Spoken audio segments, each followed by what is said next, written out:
मुर्गियों का महबूब। मेरा महबूब हर काम में बहुत ही मुस्तैद और मेहनती है।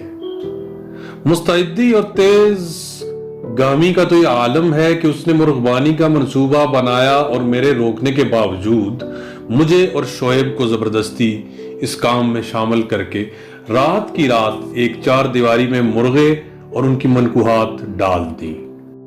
एक बात की वजाहत लाजिम है कि यहाँ महबूब से मुराद चौधरी महबूब अहमद है, जो कि मेरा हबीब, मेरा रफीक, मेरा हम प्याला, मेरा हम नवाला, हम रकाबी और हम रकाब है।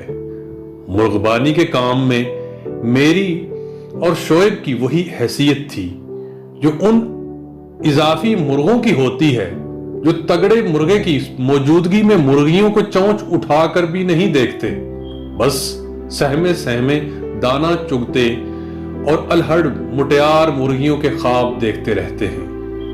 मतलब जो कुछ करना था वो महबूब अहमद ने ही करना था।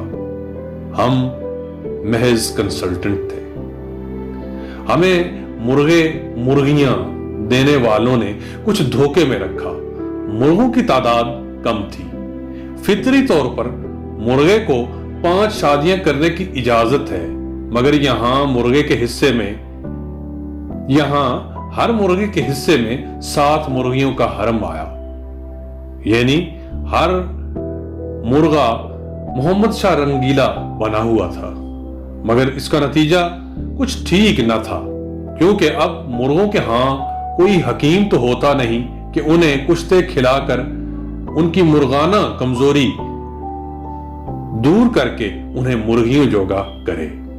मुर्गे कुछ लागर हो गए थे। मेरे महबूब ने कमर कस ली और मैदाने हमल में उतर गया।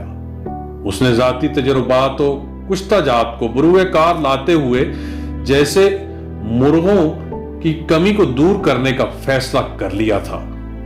कुछ दिनों के बाद देखने में आया कि कुछ मुर्गियां अंडे देने से रुखसत लेते हुए उड़क हो गई हैं। मेरे महबूब ने आन की आन में अंडों की ढेरियां लगाकर मुर्गियों को अंडों पर लॉकडाउन कर दिया। ऐसे में मुर्गे भी इस बात के पाबंद थे कि अंडों पर बैठें।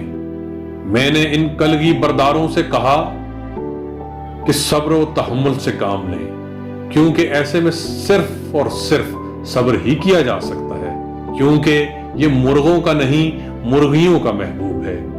उसे सिर्फ मुर्गियों के हुकूक की हिफाजत करनी है। उसकी मौजूदगी में अगर किसी मुर्गी को हरासा किया गया तो जिम्मेदार मुर्गे को मजीद मुर्गा बना दिया जाएगा। मेरे महबूब की मुस्तैदी का क्या कहना। अगर कोई मुर्गी जरा चहलकदमी और दाना दुनका चुगने के लिए अंडों से उठती, महबूब खुद इन अंडों पर विराजमान हो जाता कि अंडे किसी तौर ठंडे ना हों। मैंने उसे बहुत रोका, मगर वो जिस कोशिश में था आखिरकार कामयाब हो गया। अंडों से बच्चे 22 दिन की बजाय 11 दिन ही में निकल आए। मगर ऐसे में मुर्गियों का कुड़कपन कायम था। वो चूजों को चोक देने से कासिर थी।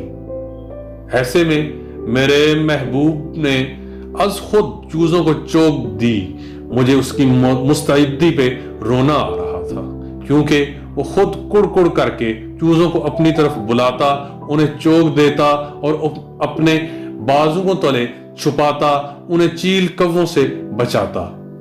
1-2 महीने में ही मुर्गियों की तादाद दुगनी हो गई। समझ में नहीं आ रहा कि अब इन मुर्गियों और इतने अंडों का क्या करें। मेरा महबूब कहता है कि अंडों की फिक्र ना करें, कि वो इन पर बैठ जाएगा। मगर मुझे फिक्र मुस्तकबिल की है कि अगर इन अंडों से मजीद चूजे निकल आए तो क्या करेंगे।